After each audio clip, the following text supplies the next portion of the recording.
vazhdimin e seancës konstituive,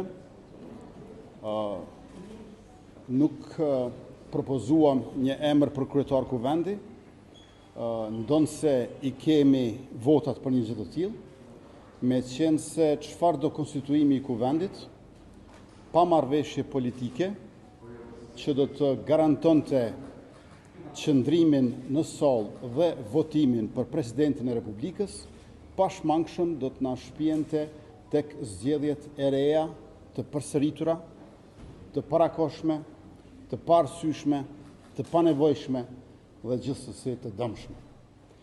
Andaj insistimi ynë i drejtë dhe i dobishëm është që të ulemi, të bisedojmë, të merremi vesh dhe vetëm nga lartësia e një marrëveshje politike dhe nga gjerësia e një marrëveshje midis meje si kryetar i Lëvizjes Vetëvendosje dhe kryeministër në detyrë i Republikës së Kosovës me liderët e partive të tjera parlamentare të konstituojmë kuvendin, të formojmë qeverinë dhe ta zgjedhim presidentin apo presidenten e re.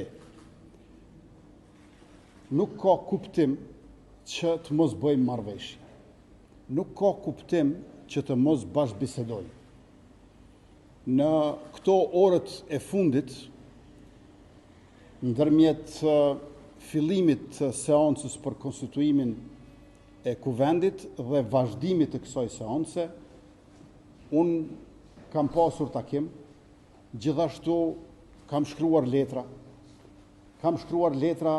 që ftojnë për takim, kam shkruar letra që japin përgjigje për qëndrimet në mungesë të takimeve, kam shkruar mesazhe telefonike për të takuar me lider të partive politike dhe unë nuk besoj që duhet t'i shpallim përpjekjet e dështuara apo të përfunduara.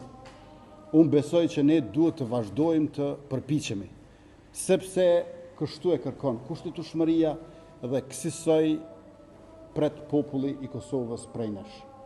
Gjykata kushtetuese thot merruni vesh, bëni marrëveshje me aktgjykimet e saj. Qytetarët e Republikës presin që ne të merremi vesh, që të bëjmë marrëveshje. Prandaj edhe angazhimi e insistimi im do të jetë në këtë drejtim. Nëse un kam barrën kryesore dhe përgjegjësinë vendimtare për formimin e qeverisë së re të Republikës Kosovës, si subjekt fitues, Lëvizja Vetëvendosje, me 53 deputet, gjithsej 62 edhe me deputetët e pakicave, konstituimi i kuvendit të Republikës ku janë edhe nën kryetarët, por sidomos zgjedhja e presidentit ose presidentes, që duhet të jetë shprehje e unitetit të popullit, nuk është përgjegjësi ekskluzive e jona.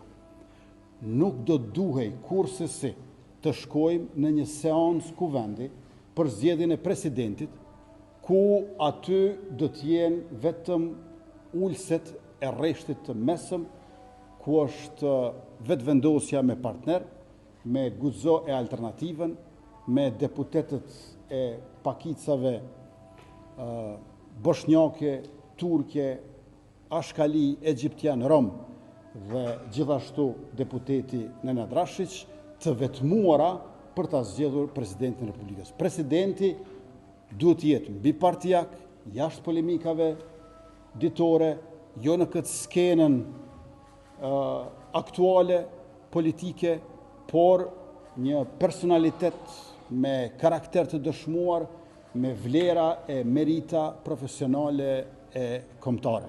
Prandaj edhe një herë u bëj thirrje kryetarit të PDK-s, Bedri Hamzës, kryetarit të LDK-s, Lumir Abdigjiku, kryetarit të Aleancës, Ardian Gjini, që të bisedojmë duke u takuar dhe duke u takuar të merremi vesh, të bëjmë marrëveshje politike për rrugën e përbashkët përpara, për hir të institucioneve të Republikës dhe popullit Kosovës e ardhmërisë së tij.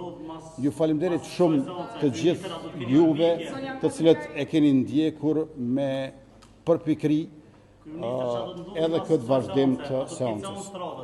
Më falni, unë ju përgjigjem vetëm nëse bën ta përfundoj fjalën, ose ndoshta jeni me nxitim. Urdhoni. Çfarë do të ndodhë pas kësaj seance dhe si e vlerësoni protestën e deputetës Timi Kadriaj që ju ulodhi me vezë? Vazhdimi i seancës përcaktohet nga kryesuesi i seancës konstituive, e cila ka filluar, por përfundon atëherë kur zgjedhet kryetari dhe 5 nënkryetare. Aty do ta ketë një nënkryetar lëvizjeve të vendosje, një PDK, një LDK, një do të jetë i pakicave jo serbe dhe një i pakicës serbe. Pra atëherë përmbyllet detyra e kryesuesit aktual, që është Avni Dehari si deputeti më i moshuar edhe në legjislaturën e 11. Për mua, të gjitha çështjet janë të dorës së dytë ose të tretë, krahasuar me marrëveshjen që na duhet. Prandaj, edhe nëse bëhen aksione të këtilla kundër meje, unë nuk jam këtu për veten time. Unë jam këtu për Republikën e Kosovës. Dhe kërkoj që edhe të tjerët të ulemi bashkë dhe për Republikën e Kosovës të bëjmë marrëveshje. Nëse gjuajtja me vezë dhe goditja e sakos dhe pantolonave të kryeministrit nga vezët që i hedh një deputete është çmimi që unë duhet ta paguaj në mënyrë që ata të ulen dhe të bisedojmë bashkë e të dialogojmë, jam i lumtur ta paguaj këtë çmim. Vetëm le të vinë takim. Vetëm le të ulemi, le të bashkëbisedojmë. Unë nuk ankohem që ata hedhin vezë. Unë ankohem që ata s'duan të takohen.